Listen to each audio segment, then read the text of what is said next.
Bienvenue sur le podcast Zest.com, le podcast dédié aux solopreneurs qui veulent enfin kiffer leur communication pour mieux propulser leur business.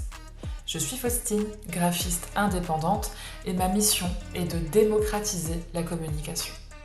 Dans ce podcast, on parle galère, organisation, outils et réussite sans filtre, avec beaucoup de bienveillance et une bonne dose de bonne humeur.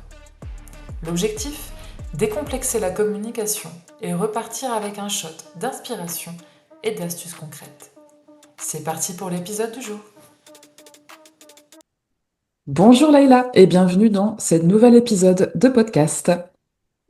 Bonjour Faustine, merci beaucoup de m'accueillir. Avec plaisir, je te suis depuis un petit moment sur les réseaux sociaux et surtout Instagram. Et je trouvais que c'était important de voir ensemble avec ce podcast un petit peu tout l'aspect authenticité et personnalité à travers sa communication. Trop bien, ça me parle ce sujet. Super. Alors déjà, pour commencer, est-ce que tu peux te présenter en deux, trois phrases pour nos auditeurs qui ne te connaissent pas encore? Ouais, alors moi c'est Leïla, j'ai 34 ans et je viens de Bordeaux. Voilà, et fière de l'être, très attachée à ma région.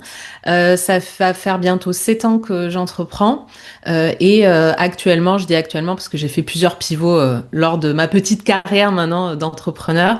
Là, ça fait un peu plus d'un an que je suis coach en prospection pour les entrepreneurs du web, les solopreneurs qui sont prestataires de services. Voilà, j'ai toujours travaillé avec les entrepreneurs, d'abord comme assistante virtuelle, ensuite dans l'accompagnement coaching plus business de manière générale. Et là, je me spécialise encore plus sur le sujet de la prospection, qui est un petit peu la bête noire des entrepreneurs. Voilà. C'est peu de le dire, je pense, oui. Oui, je pense que ça Carrément. parlera à ceux qui nous écoutent. Ça marche. Et qu'est-ce qui t'a donné envie de te lancer déjà?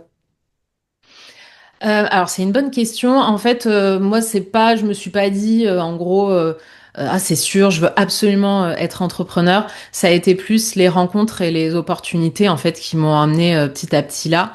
À savoir pendant, donc moi j'ai fait un BTS dans le commerce. Mhm. Ensuite j'ai fait une année de bachelor en communication et c'est durant cette année-là où j'ai à côté j'ai suivi un stage parce que j'avais besoin tout simplement pour payer mes factures.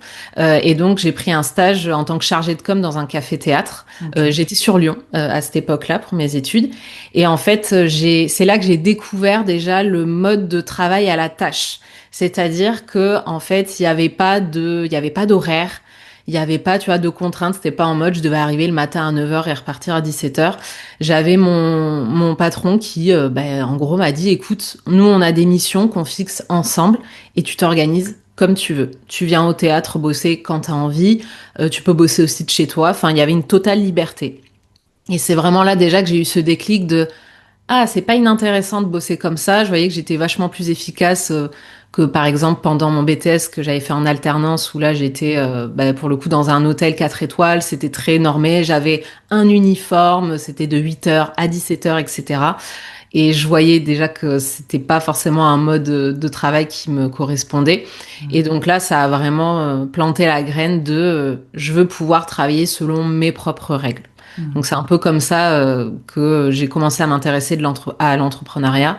Et du coup, en voyant un petit peu sur les réseaux des entrepreneurs ce qu'ils faisaient, ce qu'ils proposaient, comment ils exerçaient leur activité, là je me suis dit ah mais pourquoi pas moi quoi. Ok, super intéressant. Et c'est marrant parce que on a un peu un lancement similaire, je dirais. Ok. C'est rigolo parce que c'est rare de croiser des personnes qui ont eu ce cheminement-là, je dirais, pour se lancer. J'ai fait un BTS aussi dans la communication, du coup, et Ok. j'ai fait une année de plus en licence pro communication publique pour avoir le côté privé et public en com. Et pareil, j'ai fait beaucoup de cas pratiques pendant mes études, parce que c'était des études très pratiques, donc c'est ça aussi que j'ai adoré. Et pas mal de stages aussi, pas mal d'expériences comme ça pro. Et j'avais adoré le fait de bosser sur des projets de manière indépendante et de gérer un peu mon temps comme je le voulais et pouvais.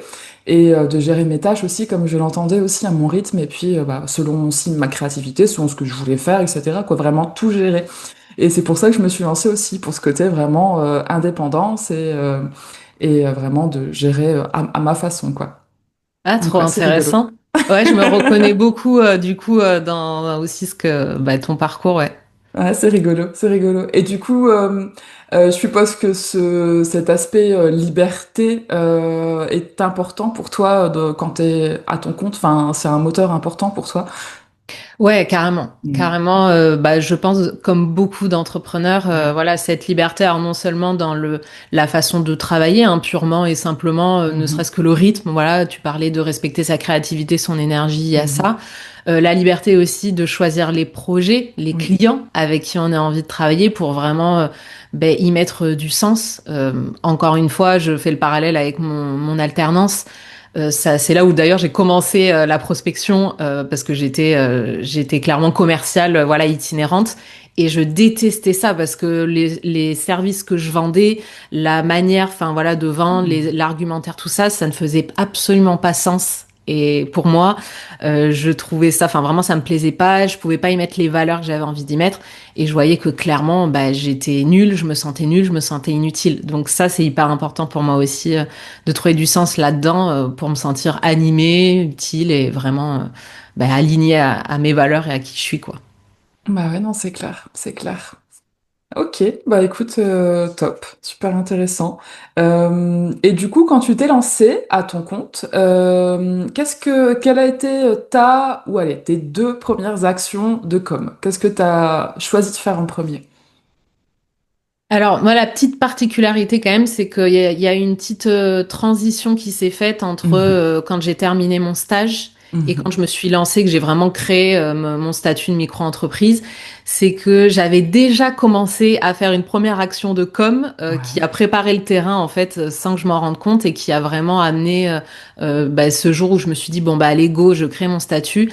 C'était que moi, je réseautais déjà beaucoup. C'est-à-dire Ok. que j'échangeais, en fait, avec les entrepreneurs. Notamment, j'avais été cliente en fait d'une entrepreneuse qui avait une formation en ligne alors, sur un sujet de dev perso. Donc vraiment, j'étais cliente en tant que particulier. Hein. Et à force d'échanger avec elle, je répondais à ses newsletters. Je lui disais, Pierre, mais c'est super ce que tu as mis en place. Enfin voilà, j'ai toujours eu cette faculté naturellement à aller vers les autres, à leur Mhm. dire ce que je pense de ce qu'ils font. Euh, et du coup, c'est vraiment, ça fait partie de ma personnalité. Je suis quelqu'un de hyper avenant, j'adore échanger. Et en fait, de fil en aiguille, on a tellement fini par échanger qu'elle s'est intéressée aussi à ce que moi je faisais. Donc je lui dis, ben moi je suis dans la com, voilà, un peu le commerce. Et je lui dis, mais d'ailleurs, ça m'intéresse trop. Voilà, comment t'as créé ça? Donc je me suis intéressée en fait à son activité. Et petit à petit, elle m'a dit, mais tu sais quoi, si tu veux, j'ai un deal à te proposer. Moi, je pourrais, voilà, un petit peu te coacher pour que tu lances ton activité. Et en échange, si tu veux, tu peux faire des missions autour de la communication dans mon activité. On s'était créé un genre de partenariat. J'étais encore sous contrat avec mon stage, donc c'est pour ça que je faisais ça en parallèle. Et puis en fait, ça s'est tellement bien passé que un jour, je lui ai dit, écoute, moi, je vais finir mon stage. Elle m'a dit, écoute, moi, j'ai envie qu'on officialise aussi notre collaboration. Et c'est pour travailler avec cette première cliente que j'ai créé mon statut de micro-entreprise une fois que j'avais terminé mon stage. Donc, tu vois, voilà, ça a été la première action. Elle s'est faite un peu naturellement, mais c'était de réseauter finalement. Ah non, carrément, et super. Ah non, c'est vrai que c'est top, c'est top. Et ouais, non, c'est cool de voir des façons différentes de voir les choses parce que justement, en général, il y a des personnes qui vont se ruer pour faire un site ou pour faire, tu vois, faire vraiment les premiers trucs et tout, alors qu'au final, je dirais bosser le fond de la chose, Mm. dans des choses qui ont un impact vraiment durable, etc., c'est toujours très important et parfois un peu délaissé même, donc ouais, non, c'est chouette. Et d'ailleurs, est-ce que cette approche-là que tu décrivais dans la façon d'aborder la personne, de t'intéresser, est-ce que c'est un peu ce que tu proposes toi en mode prospection, tu vois? Est-ce que c'est ta façon de voir les choses, je dirais, en prospection? Oui, totalement. Mhm. Oui, oui, le lien, tu fais très bien Oui. le lien. Mais oui, absolument. C'est totalement, moi, ma vision de la communication. En tout cas, c'est une des visions qui existent. Et moi, c'est celle qui me parle le plus parce que c'est celle sur laquelle j'ai toujours capitalisé Et c'est quasiment celle avec laquelle j'ai trouvé le plus de clients. Cette faculté à réseauter, à échanger, à créer des liens et aussi à aller vers les autres. Et c'est vraiment ma vision avec la prospection, en tout cas, surtout la prospection à froid. Donc vraiment, quand on va à la rencontre, on va se rendre visible en fait auprès directement de personnes qui nous connaissent pas encore. C'est de vraiment jouer ouais, sur cette approche très humaine et à la fois très sincère et naturelle et de mettre en avant aussi nos forces, j'ai envie de dire, notre personnalité, qui l'on est. C'est totalement ce que j'enseigne ouais, à travers mes offres de prospection. Ouais, ça m'étonne pas, ça m'étonne pas. Mais ouais, c'est top parce que, comme je disais au tout début, c'est vrai que je te suis aussi depuis quelques mois, voire peut-être années maintenant. Mais et c'est un peu ce que j'avais vu transparaître et je trouve ça bien, enfin, je trouve ça très intéressant, surtout dans un univers très concurrentiel. Au final, le fait de revenir à des choses simples où, tout bonnement, on s'intéresse à la personne au lieu d'essayer de lui vendre un truc, quoi. En fait, c'est, je pense, une des meilleures façons de toucher en plein cœur ta cible, à mon avis. Ouais, complètement. Je pense que ça, de plus en plus, ça va aussi. Enfin, ça n'est que le début parce que même si ça a été valable en tout temps, mais là, je pense que de plus en plus, les consommateurs sont méfiants, sont plus voilà au courant des stratégies marketing. Enfin, on peut moins leur mettre la poudre aux yeux et ce qui est une très bonne chose d'ailleurs. Mais du coup, on a envie de plus de proximité, de plus d'humain, donc ça fait sens aussi par rapport à ça, quoi. Ouais, non, c'est clair. C'est vrai que on a une standardisation un petit peu, même avec l'IA, il y a beaucoup de contenus un peu généraux qu'on va retrouver un peu partout, et du coup des méthodes aussi qu'on va retrouver un peu partout, et au final le côté authentique, ben, il va réussir à se démarquer grâce justement à ça, je pense, c'est clair. Oui, c'est vrai. Ouais, ouais, je suis totalement d'accord avec toi, ouais. Et du coup, là actuellement, qu'est-ce que tu utilises comme moyen de communication? Alors, j'ai mon compte Instagram, Mhm. principalement. Voilà, sur lequel, alors, j'ai la création de contenu et moi, ça a été une histoire de un peu d'irrégularité, tu vois, au fil de ces dernières années. J'adore créer du contenu en soi, je prends beaucoup de plaisir, j'ai une com plutôt décomplexée, enfin voilà, j'ai pas peur de créer du contenu, de passer à l'action, de tester des choses. Mais c'est vrai que c'est quelque chose, je me rends compte au fil des années que ça me demande déjà plus de temps, je pense, que des personnes qui sont très calées sur le sujet. Donc voilà, déjà, ça me prend beaucoup de temps, d'énergie.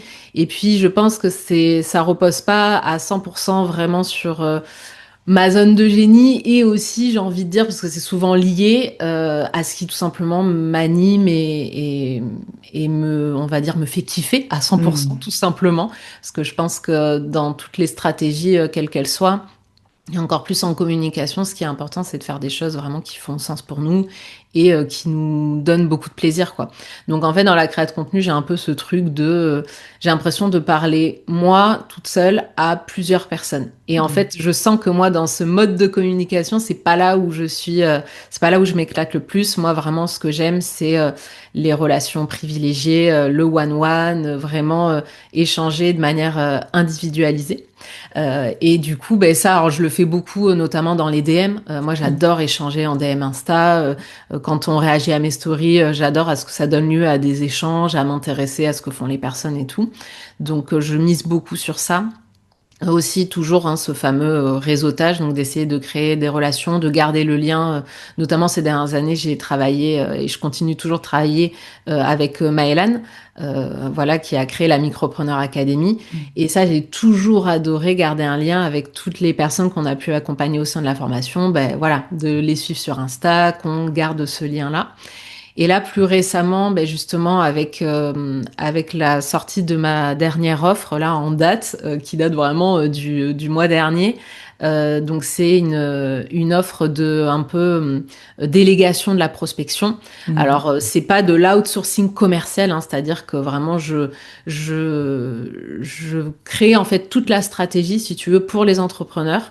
Donc, le ciblage, que comment on va aborder voilà leurs prospects, qui on va choisir de prospecter et tout. Et je leur prépare tous les emails comme si c'était eux qui les avaient écrits. Voilà, mais c'est eux qui gardent, tu vois, ils envoient les emails, c'est eux qui gèrent la relation et tout. Mais je les aide à préparer le terrain, on va dire. Et donc, ben, pour cette offre-là, plutôt donc là, j'ai ouvert les bêta-tests qui sont actuellement en cours. Et j'ai été hyper heureuse parce que ben, pour cette offre-là, j'ai pu directement aller prospecter et la proposer directement aux entrepreneurs que j'avais en tête. Donc là, d'abord dans mon réseau à moi. Donc voilà, j'étais trop contente de me dire bon ben là, j'ai pas, alors, j'en ai parlé un petit peu en story, tu vois, par exemple Mhm. Instagram. Mais là, pour mes bêta-tests, je m'étais dit non non, j'ai d'abord envie d'aller proposer cette offre directement à des entrepreneurs que je connais bien et à qui je pense et que j'adorerais accompagner. Et ben, ça a bien fonctionné puisque j'ai trouvé 2 de mes bêta-testeuses comme ça. Donc voilà, j'étais trop contente. C'est vrai que je vois que la prospection, c'est un truc qui, moi, bah, qui m'anime et j'ai envie de dire, ça tombe bien puisque c'est mon cœur de métier. C'est clair, c'est clair. Et du coup, bah, au final, comme ça t'anime et que t'aimes bien faire ça, ça fonctionne aussi. Plus, Oui, oui, oui, c'est tout clair. à fait, c'est vrai. Ah, c'est vrai que ouais, c'est un paramètre important aussi. Ok, Ben ouais, chouette. complètement. Mais c'est vrai que ouais, ça doit être super intéressant comme offre, parce que c'est vrai qu'en général, bah, comme pour beaucoup de domaines, hein, la com, réseaux sociaux, etc., si tu peux avoir un truc clé en main avec ta strat, avec ce qu'il faut bien envoyer, ce qui Exactement. va bien avec ton ton, parce que c'est toujours ça ce qui peut pêcher. C'est vrai Oui, qu'au final, ton petit truc clé en main, ça peut être chouette, c'est bah, clair. d'ailleurs, c'est très drôle que tu dis ça parce que l'offre s'appelle prospection clé en main. Ah! Donc tu vois, Bah voilà. le nom, je suis pas allée chercher bien loin, mais au moins il est clair. C'est clair, on a le bénéfice direct, c'est clair. Ok, ça marche. Chouette. Très bien.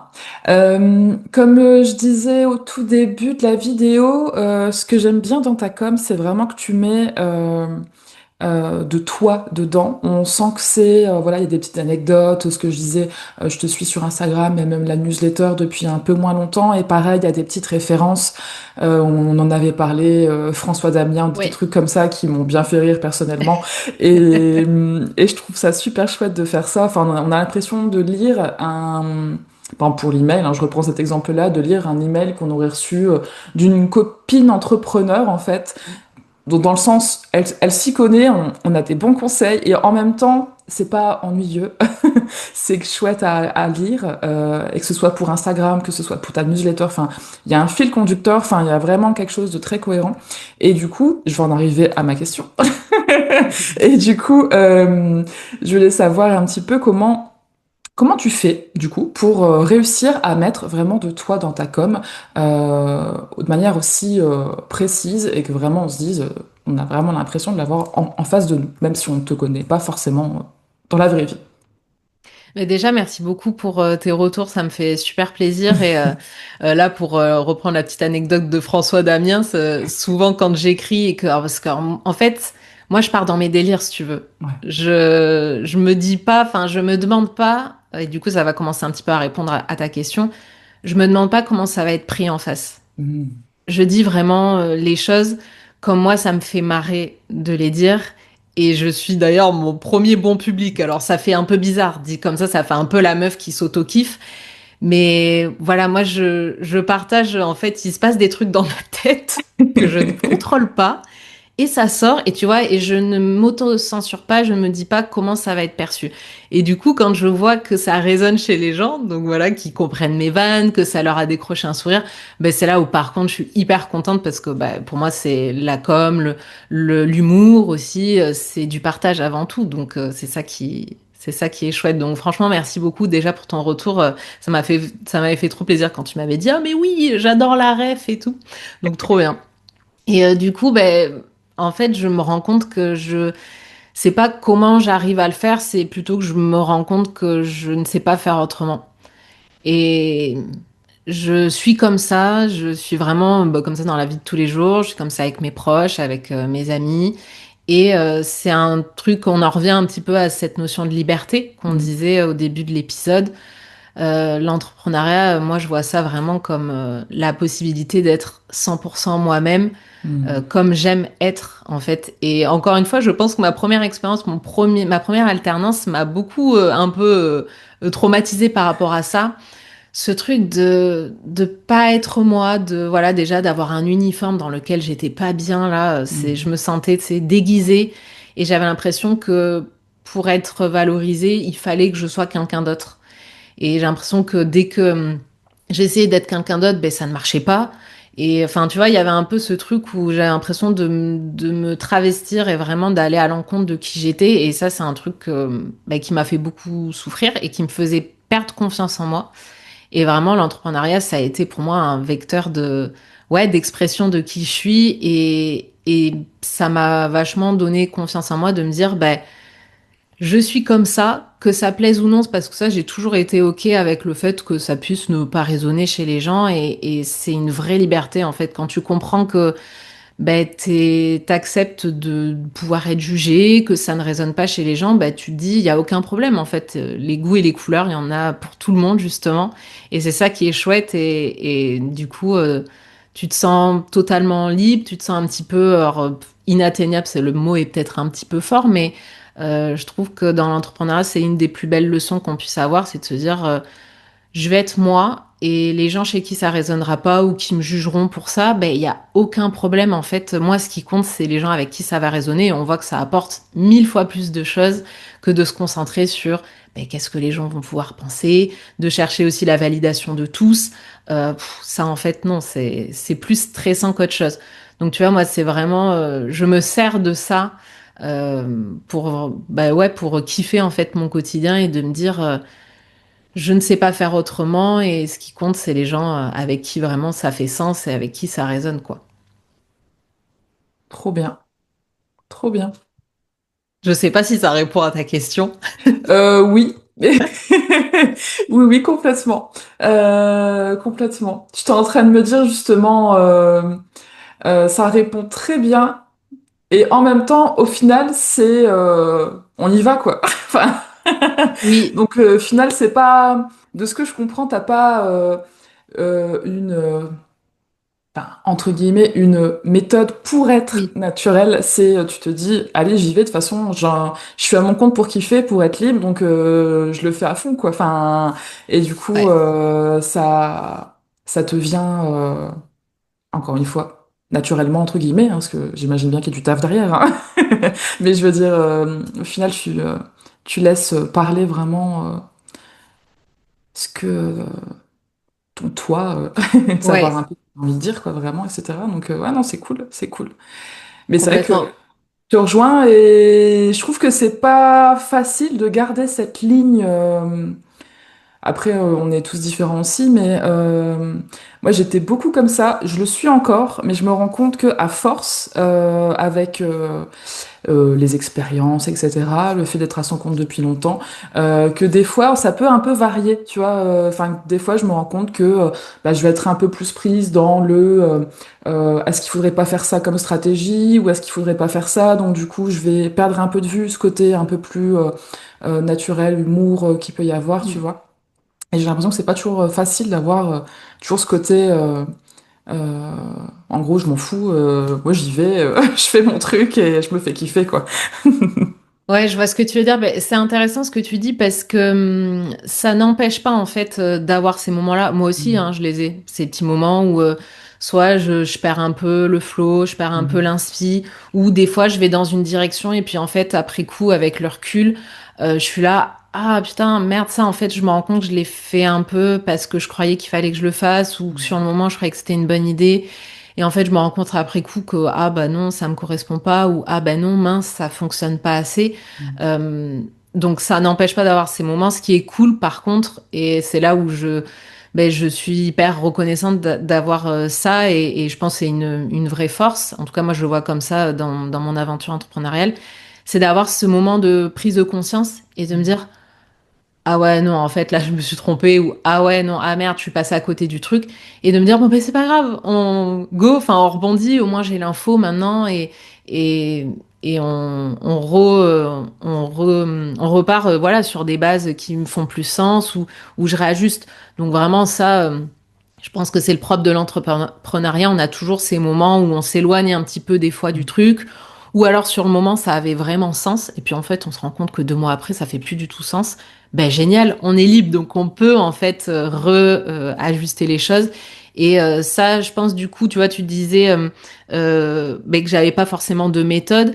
Et ben en t'entendant quand tu disais ça, m'est venu quand même le truc de si je pouvais conseiller quelque chose à faire justement pour avoir ce vrai lâcher prise, cette vraie ben, non censure, on va dire, de Mhm. soi, ça serait justement de faire un travail sur ben, l'acceptation de tout ce qui est imparfait, Mhm. d'accepter de se tromper, d'accepter de pas être validé en fait par tout le monde, des fois de même pas être validé par soi-même et des fois de se dire oh là là mais pourquoi j'ai fait ça, oh merde, peut-être que je me suis un petit peu ridiculisée ou mince, peut-être que ça a pas marché, de vraiment aller embrasser tout ça parce que c'est ça qui fait qu'on se sent vraiment libre en fait. Mhm. Quand on n'a plus peur d'être jugé, quand on n'a plus peur de se tromper, quand on n'a plus peur d'échouer, bah en fait il peut rien se passer finalement de grave quoi parce qu'on sait que on continuera toujours d'avancer, quoi qu'il arrive, et que ça fait partie de la vie aussi, quoi. C'est quelque chose qu'on devrait s'accrocher peut-être sur notre mur Ouais, tous les jours. absolument.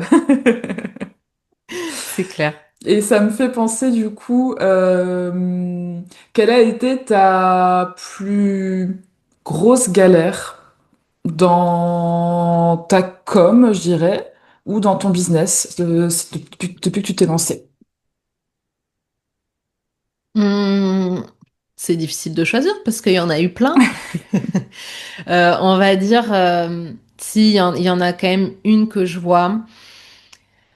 Je dirais, alors c'est à la fois je pense à la fois une force, à la fois une galère, mais bon, on en revient toujours à ce truc de, on est tous humains, on a tous des imperfections et c'est aussi ce qui fait ben, la beauté hein, de l'humanité entre guillemets, sans faire de psychologie de comptoir. Euh, je dirais que j'ai toujours un petit peu navigué à vue. Voilà, je suis pas cet entrepreneur qui se fait des CEO Day où elle fait ses objectifs, ses bilans. Moi, je go with the flow, tu vois. Et ça a son avantage parce que comme on disait, hein, ça me permet d'être très agile dans le sens, j'ai une très grosse capacité d'adaptation sur le Mhm. moment. Je prends des risques du coup et je réagis vite, mais Mhm. ça a aussi le gros inconvénient que bah, du coup, je n'ai pas assez de visibilité sur mon Mhm. entreprise. Et ça, en quoi c'est un gros problème, c'est que ben, qui dit manque de visibilité, manque aussi de euh, gestion de trésorerie. Moi, en tout cas, c'est ce qui s'est vraiment ressenti durant ces dernières années, c'est que j'ai pas assez sécurisé, on va dire, mon activité Mhm. parce que je m'inquiétais jamais pour le lendemain. Donc moi, je vivais voilà chaque jour comme le dernier, pour ne pas citer Corneille. Et du coup, ben ça, c'est que forcément, il y a des moments où ben, il se passe des choses, des imprévus, que ça soit dans la vie perso comme dans la vie pro. Et du coup, ben, la trésorerie, l'argent, la sécurité financière, c'est clairement le nerf de la guerre dans l'entrepreneuriat. Mhm. C'est ce qui va faire que on a un entrepreneuriat serein et qu'on va pas se laisser happer par des il faut que, par du stress qui va nous faire avoir peur, qui va nous faire être oppressant, tu vois, dans notre manière de vendre, dans notre manière de C'est clair. communiquer. Et ça, c'est un alors, de mes grands regrets. C'est un bien gros mot, mais c'est un truc qui m'a suivi durant ces 7 années d'entrepreneuriat de me dire, punaise, Leïla, quand même, t'aurais dû être un peu plus sérieuse par rapport à ça parce que ça t'aurait évité des moments où clairement, bah, gros moment de down, gros moment de stress, et du coup, bah, que ça touche notamment la santé mentale, parfois un petit peu la santé physique, où tu vois que ça commence à perturber un peu ton sommeil. Mhm. Voilà, tu perds un petit peu goût, tu vois, il y a des matins où tu es là, un peu plus compliqué. C'est clair. Donc voilà, je dirais que ça a été un peu ça, ma plus grosse galère. C'est un truc sur lequel je travaille encore aujourd'hui. Et, fort Mhm. heureusement, en 7 ans, j'ai beaucoup appris. Mais c'est aussi pour montrer que des fois, il faut du temps pour régler aussi certaines choses, quoi. C'est clair, c'est clair. Je me reconnais encore une fois beaucoup. Ah, trop bien, J'ai, je me sens moins seule. j'ai eu beaucoup ce côté-là aussi pendant longtemps aussi, où j'ai toujours eu la chance, je dirais, parce que même si voilà, je sais que c'est parce que bah, ce que je faisais, ça plaisait, mes clients étaient contents, donc voilà, je veux pas non plus dire que c'est que de la chance, mais j'ai toujours eu la chance de ne pas devoir prospecter ou faire enfin, trop de posts Instagram, enfin, aucun moyen limite pour me faire connaître et ça venait naturellement. Et du coup, ben forcément, pareil, j'étais dans mon flow en me disant, ah, trop bien, sans se soucier forcément du lendemain. Et ça a duré enfin, même peut-être 6 ans quand même, hein. Enfin, vraiment, on était sur une bonne lancée dans, euh, dans la voiture sans pilote. Et ça se passait très bien. J'arrivais quand même, enfin, je mettais de côté, etc. quand même. Ouais, un Mais minimum. un minimum, pas de stratégie, mais quand même une petite once de, de De réalité. lucidité. Voilà, Ouais, c'est ça. voilà. Et sauf que au final, à un moment donné, bah forcément, il suffit de une difficulté ou deux. Et je saurais plus exactement dire ce que ça a été, mais je pense que ça, il y a eu des enchaînements un petit peu. Voilà, un client qui reporte une presta de quelques mois, bah ça veut dire que tu t'attendais à toucher telle somme d'argent que tu ne touches pas. En plus, il suffit que ce soit une somme de, je sais pas, de 4 000, 5 000 euros, bah directement Ouais, ça t'impacte quand même beaucoup, quoi. C'est pas des 500 euros où tu te dis bon, ça va aller. Là, ouais, 4 000, 5 000, ça commence déjà à piquer, quoi. Ça commence à être un peu plus embêtant. Ça, plus un impayé, plus, enfin voilà, bah au final, tu te retrouves à dire bon, je commence à être un petit peu short en termes de trésorerie et est-ce que j'aurais pas dû essayer de maintenir le cap au lieu de me dire ah c'est cool, je bosse sans grosse stratégie commerciale derrière.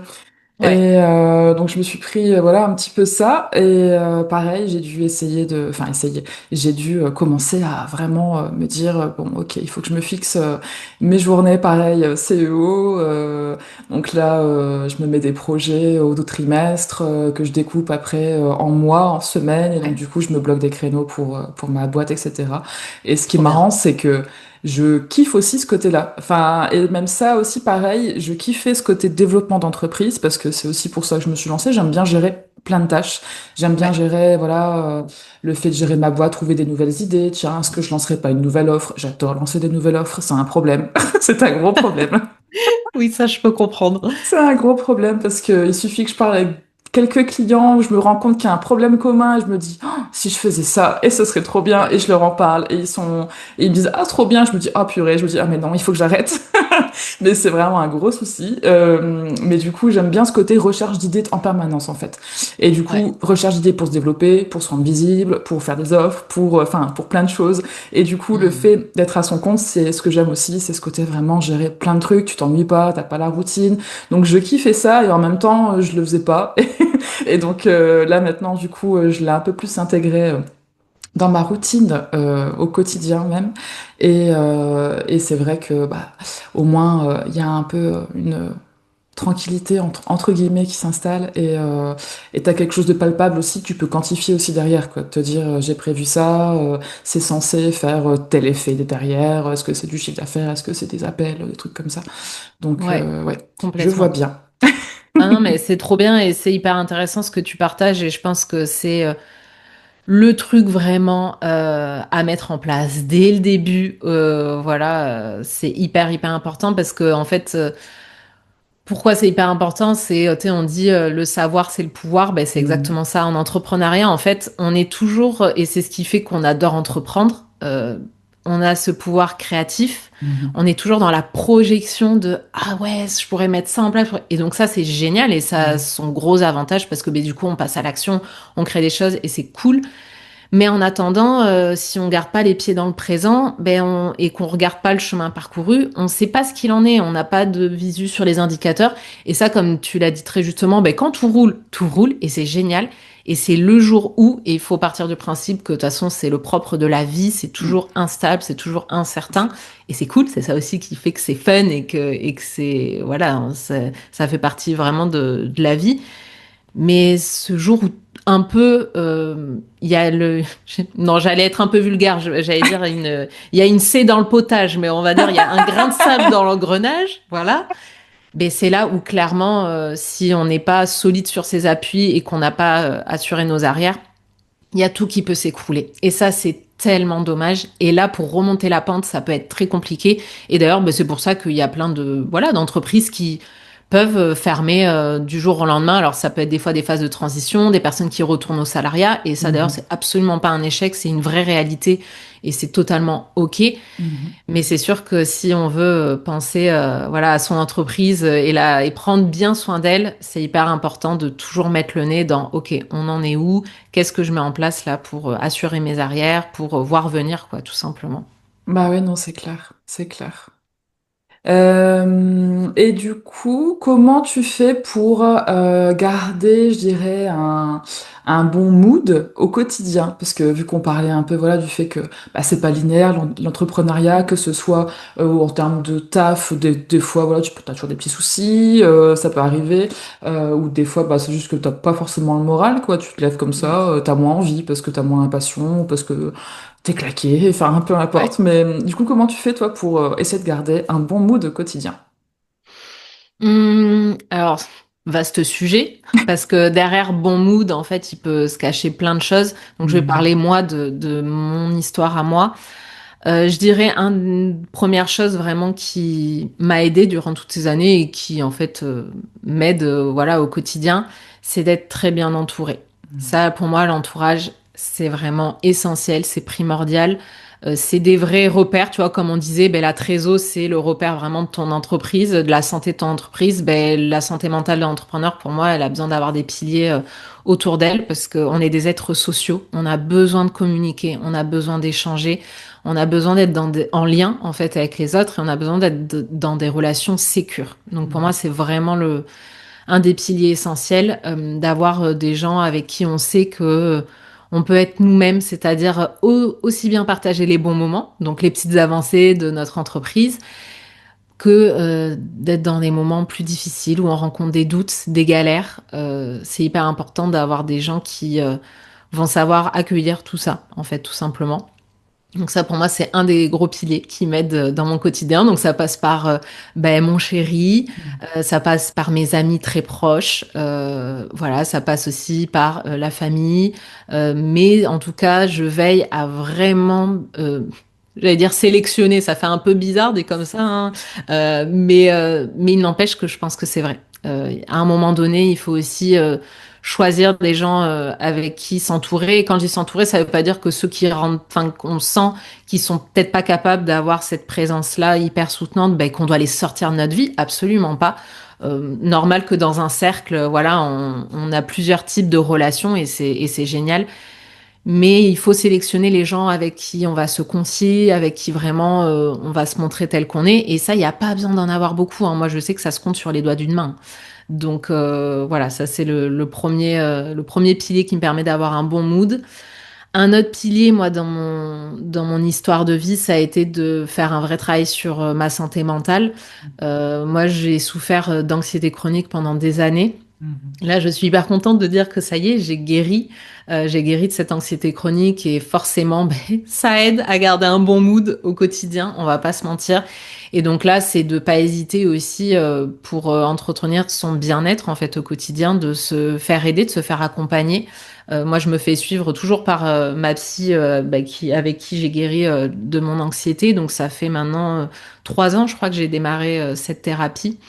Et je trouve que vraiment, même si on n'a pas eu de trauma de ouf, même si Mhm. on n'a pas la sensation au quotidien vraiment de souffrir intérieurement, ça peut être quand même un très bon moyen, ne serait-ce que d'apprendre à se connaître et à connaître aussi son fonctionnement, de savoir qu'est-ce qui nous nourrit au quotidien, de savoir aussi au contraire qu'est-ce qui ben, nous pèse, qu'est-ce qui peut nous faire enfin, souffrir.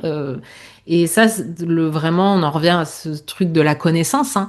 La connaissance de soi, c'est pour moi vraiment le meilleur moyen ben, de pouvoir prendre soin de nous au quotidien et de faire au mieux dans les moments où ça ira un peu moins bien. ben on sait qu'on va pouvoir privilégier certaines choses parce qu'on sait qu'elles nous feront du bien. Donc ça passe aussi par faire un travail sur soi et sur sa santé mentale, quoi. Ok. Mais ouais, complètement. C'est vrai que ben c'est bête, mais quand t'es à ton compte et que le moral ça va pas trop, ben c'est compliqué forcément de gérer ton business. Et si c'est un jour comme ça peut arriver à tout le monde. Si c'est du récurrent, enfin le mental c'est très important quand on est à son compte parce que ben ton mental c'est toi, c'est ta boîte, donc Mm. c'est vrai que ouais, complètement, complètement. Ouais, comme je dis souvent, pas de toi, pas de business, quoi. Ouais, carrément, Même si carrément. dans tous les cas, faut aussi le faire de base pour soi, hein, clairement. Oui. Mais c'est sûr que je trouve que l'entrepreneuriat est un vrai miroir plus de notre réalité intérieure, de notre santé mentale. Vraiment. Ah non, c'est clair. C'est un miroir et puis en même temps, t'es tellement sollicité, tu dois tellement faire plein de tâches différentes que en plus ça peut venir titiller justement plus de choses. Ouais, Et c'est carrément. vrai que ouais, c'est très important. Ouais, je suis d'accord. Est-ce que tu as une routine de communication? Alors, la question qu'il fallait pas me poser. Non, je rigole. Non, j'ai pas de. Tu vois, si on reparle par exemple pour la création de contenu, Ouais. non, j'ai pas de routine parce que je suis encore, voilà, de manière un petit peu irrégulière. Tu vois, là, j'avais repris vachement en septembre. Et puis après, je suis passée à autre chose parce que j'étais à fond dans la préparation de mon bêta-test. Donc, j'ai laissé tomber ça. La seule routine, tu vois, si je prends par exemple par rapport à Instagram, j'essaye toujours de quand même garder un lien avec au moins les échanges que j'ai en DM. Tu vois, Mhm. donc assez régulièrement, une fois tous les jours, une fois tous les 2 jours, d'aller regarder les DM, de répondre, voilà, d'échanger. Ça permet de garder le lien et je trouve ça quand même important. Même pour moi, sinon, tu sais, je vois en fait chaque conversation que je peux avoir avec des gens, ça ouvre des onglets comme dans une page internet et forcément, ben, plus t'as d'onglets ouverts, moi je sais que ça reste toujours dans un coin de ma tête Ouais. et ça me crée vachement de charge mentale. Donc Oui. voilà. Mais par contre, j'ai désactivé les notifs Mhm. Instagram, donc c'est moi qui décide quand j'y vais. Et en général aussi, le matin, je ne... Pas de réseaux sociaux. J'ai mis d'ailleurs sur mon iPhone une limitation qui Mhm. m'empêche voilà, d'aller checker les réseaux sociaux parce que je me suis rendu compte que ça me bouffait vachement d'attention, de focus dès le matin. Et moi, le matin, c'est là où je suis le plus efficace pour bosser sur mes vrais sujets. Donc voilà, ça, je mets de côté. Et par contre, à partir voilà, de midi ou l'après-midi, là, j'essaie de passer une fois tous les jours pour un petit peu traiter mes DM. Donc ça, c'est le plus important. Aussi en story, j'essaye d'être présente assez régulièrement. Mais je m'autorise aussi d'avoir des jours où des fois j'ai besoin d'une semaine ou deux où je vais un petit peu prendre de distance. Mais c'est souvent parce que ben, soit j'ai besoin un peu de couper parce que je prends des jours de repos. Et donc là, moi, je coupe vraiment. Mhm. Ou alors c'est parce que je suis tout simplement sur d'autres projets pro et c'est OK. Donc, je dirais que ma routine, en fait, par rapport à la création de contenu, Instagram et la communication, elle est vraiment d'avoir un cadre sain, d'avoir une relation saine et Mhm. d'avoir un temps pour tout. Ça, Mhm. je sais que c'est ce qui m'aide à garder le cap, en fait, et de surtout pas paniquer parce que, mon Dieu, j'ai pas communiqué, je suis pas venue, voilà, pendant une semaine ou deux.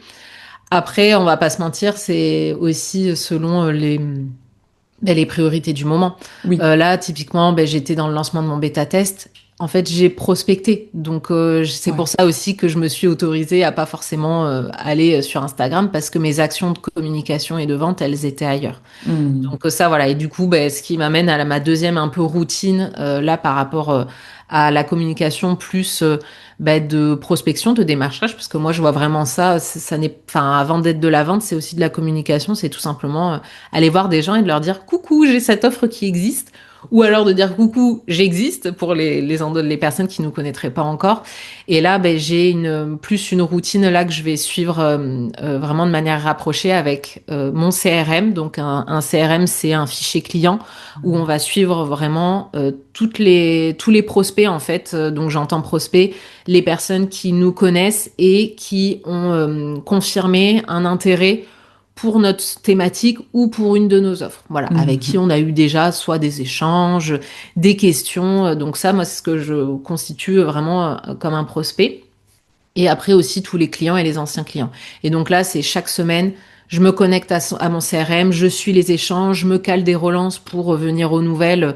Si jamais il y a des prospects à qui j'ai posé des questions, si voilà, le but là, c'est vraiment de garder un lien et une proximité. Parce que ça, pour moi, ça fait par contre partie de mes valeurs. Pour moi, c'est bien d'être authentique, d'être proche, mais si tu ne gardes pas le lien, et quand je dis Ouais. garder le lien, c'est d'aller prendre des nouvelles, de dire, ben, est-ce que tu as pu, qu'est-ce que tu en penses alors, si on avait, par exemple, discuté d'une offre en question, et que la personne a dit, ah ben oui, ça a l'air intéressant et tout, mais de garder ce lien, de venir une, deux, 3 semaines après, de dire, alors, est-ce que tu as pu réfléchir, qu'est-ce que tu en penses, t'en es où par rapport à la problématique que tu m'avais partagée. Ça veut dire qu'on prend soin de nos relations. Et ça, je le dis parce que je sais qu'il y a beaucoup d'entrepreneurs qui ont peur de relancer. Ouais. Mais dites-vous bien que la relance, c'est vraiment prendre soin de vos relations. Et c'est pas relancer en mode alors tu signes, tu signes. Non, pas du tout. C'est relancer en mode alors comment ça va depuis nos derniers échanges. J'espère que voilà ça va bien. Comment t'as pu avancer? Est-ce que t'as des questions? Ça fait vraiment pour moi partie aussi de ma routine quotidienne de communication et d'échange avec les clients et les prospects, quoi. Ah, c'est super intéressant, ouais, parce que c'est vrai qu'on a tendance à oublier que ben, même si tu, tu fais des messages ou des mails à des prospects de manière très naturelle pour prendre des nouvelles, pour s'intéresser, bah, c'est quand même une stratégie et il faut quand même te programmer, te dire dans autant de jours, par exemple à J+7, il faut que je relance, il faut que je relance en posant une question, voilà, bienveillante, voilà, pas Ouais, du tout commerciale ou autre, comme tu disais. Mais c'est vrai que ça n'empêche pas le fait de devoir être stratégique et organisé. Et c'est vrai que, ouais, complètement. Je ben oui, suis... Ouais. totalement. Ouais, ouais, ouais. Et c'est vrai qu'en général, quand on teste de la manière plus naturelle, on oublie que bah, il faut quand même garder le lien, il faut quand même Mm. avoir ce côté long terme, je dirais, dans ta stratégie, quoi. Exactement. En fait, c'est vrai que les gens ont beaucoup peur de ce truc de stratégique parce qu'ils se disent, si je pense stratégie, ils pensent, tu sais, la stratégie de koh en mode, ouais, comment je vais faire pour gagner, machin. Mais c'est pas du tout ça. En fait, moi, j'aime bien remplacer stratégique par le sens intention. Mettez de Mhm. l'intention dans vos actions parce que intention, si on déroule le fil, mettez-vous à la place de vos prospects et de vos clients, c'est-à-dire, faut se dire, quand moi je suis client, quand moi je suis prospect, ben en fait, d'échanger avec un prestataire et qui va jamais me relancer, qui va pas prendre de mes Mm. nouvelles, ben en fait, je vais me dire, ben il s'en fout de moi. Bah Et oui. en fait, tu te dis, s'il faut, c'est quelqu'un qui sera pas disponible en fait pour après quand on travaillera ensemble, quand je serai client, parce que ça, moi, j'en connais plein, hein, des trucs où au niveau marketing, niveau création de contenu, alors là, c'est à balle en phase de lancement, et puis dès que tu deviens client, après, c'est silence radio, t'entends plus jamais parler du truc. Tu sens qu'une fois que tu as donné ton argent, ben il y a plus personne. Mm. Ben ça, franchement, enfin, moi, c'est pas absolument pas ma vision de la relation client, et je trouve ça dommage. Et j'ai pu être un peu déçue, moi, par la suite, de voir un peu l'envers du décor. Bah non, la relation client, c'est tout le temps, en fait. Ouais. Et même quand les gens n'achètent pas chez nous, parce qu'on est là, encore plus dans la prestation de service, on est là pour aider les gens, en fait. On est là pour leur apporter quelque chose. Et ça passe par plein de petits détails. Donc, mettez de l'intention dans vos actions et ne vous dites pas, ouais, mais ils vont penser que c'est uniquement stratégique, dans le sens, c'est uniquement par intérêt, c'est-à-dire pour convertir. Bah non, en fait, c'est heureusement que ça n'est pas que ça, la communication, la vente, quoi.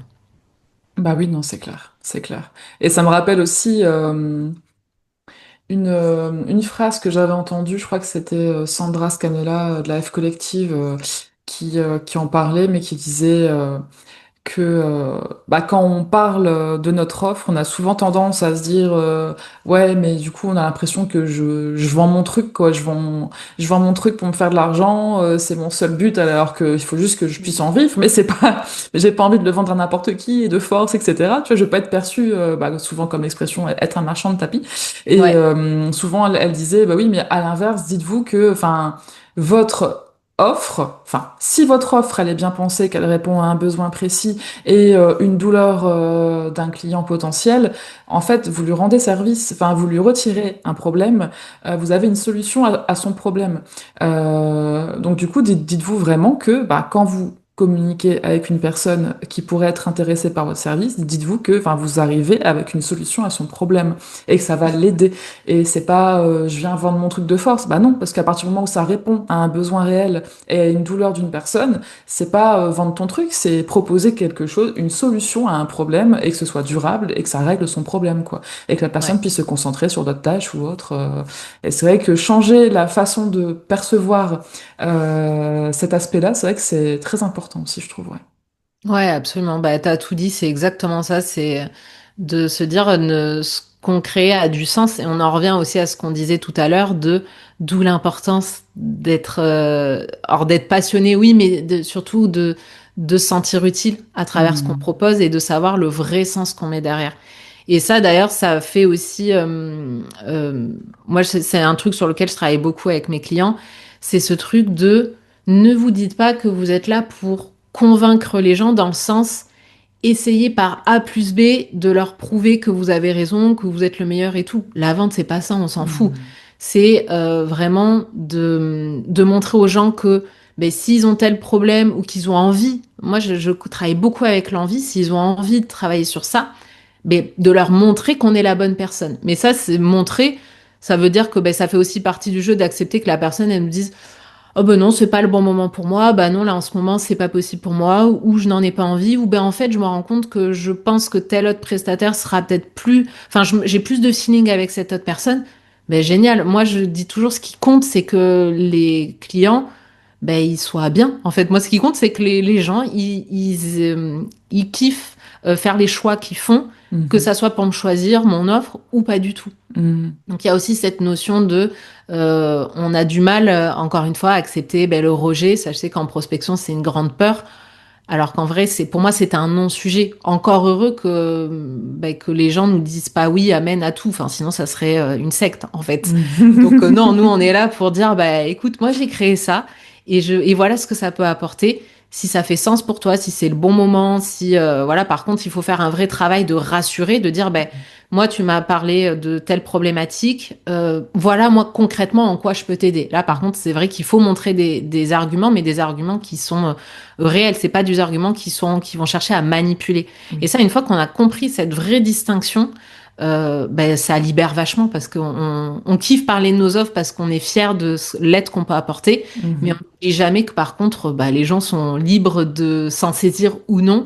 Et que ce qui compte, c'est qu'ils fassent leur choix en étant 100% alignés avec eux. Et c'est ça un vrai bon vendeur. Bah oui, non, c'est clair, c'est clair. Et au final, c'est parce qu'on se met la barrière en se disant, ben, c'est parce qu'il y a une notion d'argent en fait derrière aussi, parce que tu te dis, enfin, t'irais voir quelqu'un pour demander pour être son pote, il te dirait non, tu dirais, bah, ok, enfin, je veux dire, je peux pas être ami avec la terre entière, tu vois, enfin.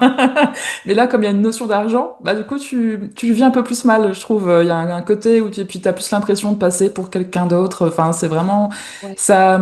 Il y a une pas une tendance parce que c'est pas une tendance en soi, mais c'est vrai qu'il y a souvent une façon de voir les choses en se disant dès qu'il y a de l'argent en jeu, ça change ta perception du truc. Alors que t'as envie de dire c'est juste la suite logique. Enfin, Mm, toi t'es mm. prêt à acheter un truc qui va te faciliter la vie au quotidien. Tu te dis pas que la personne qui te l'a vendu, elle t'a arnaqué pour autant. Enfin, donc c'est vraiment une perception à avoir Oui. quoi. Ah oui, oui, c'est clair. Bah, t'as totalement raison. On sait que le sujet de l'argent vient biaiser énormément de choses. Dans l'entrepreneuriat et ça c'est un vrai travail aussi à faire et bon c'est normal que ça prenne du temps hein. Moi j'ai C'est commencé clair. en tant qu'assistante virtuelle je facturais 17 euros de l'heure tu vois bon bah, autant te dire que voilà mais c'est ce qui m'a permis d'augmenter et d'ailleurs j'ai une de mes premières clientes j'ai augmenté 4 fois mes tarifs avec elle donc tu Hmm, vois ça montre bien que tout est possible et ça vient aussi avec le temps mais c'est un vrai sujet en tout cas ouais. c'est clair. Super. Ce que je te propose maintenant, c'est de passer à l'interview pressée. C'est une série de questions, une petite dizaine de questions, avec 2 propositions de réponse à chaque fois. Un peu en mode petite interview de Combini, tu vois, vraiment Ouais, très court et j'adore. tout. Trop bien. Allez, c'est parti. Alors, t'es plutôt team sur mesure ou template? Sur mesure. M'étonne pas. Ouais. Avec ce qu'on a dit avant, c'est assez logique. Ouais. Team dernière minute ou au feeling? Enfin, Ben, du au coup, team feeling, dernière dernière minute minute. au feeling ou Ouais. planning au max, du coup. Ah oui, bah non, dernière minute au feeling, ouais. Ça marche. Tu préfères écrire un article de blog ou tourner des vidéos? Article de blog parce que l'écriture, j'adore. Hmm, ça marche. Plutôt réseaux sociaux ou newsletter? Ben, newsletter. Ouais. Pour le côté intime. Ok, ça marche. Déléguer ou tout gérer? Ah, c'est difficile cette question. Ben, actuellement, tout gérer. Ouais. Parce que t'as un peu de mal à déléguer, parce que enfin, parce que voilà. Ou parce que pour l'instant, ça te va bien comme ça. Ouais, je pense que j'ai j'ai hâte du jour où je pourrai déléguer. Mhm. Mais en ce moment, je sens que je suis encore c'est un peu trop encore le bordel dans mon entreprise Hmm. et j'aimerais pas déléguer ça. Oui, Voilà. Donc, mais les deux en soi. Mais là, actuellement, tout gérer, ouais. ok, ça marche. La comparaison avec les autres, est-ce que ça te freine ou est-ce que ça te booste? Ça me booste. Ok. Ouais, ça me stimule. ChatGPT lover ou hater? Ah, le blower. Enfin, l'IA en général, on n'a aucun intérêt à se mettre à ne pas aimer ça. Ça sert à rien, ça nous apporte rien. C'est clair. Ton emoji le plus utilisé? Le bonhomme qui rigole, évidemment. Je passe ma journée à rigoler.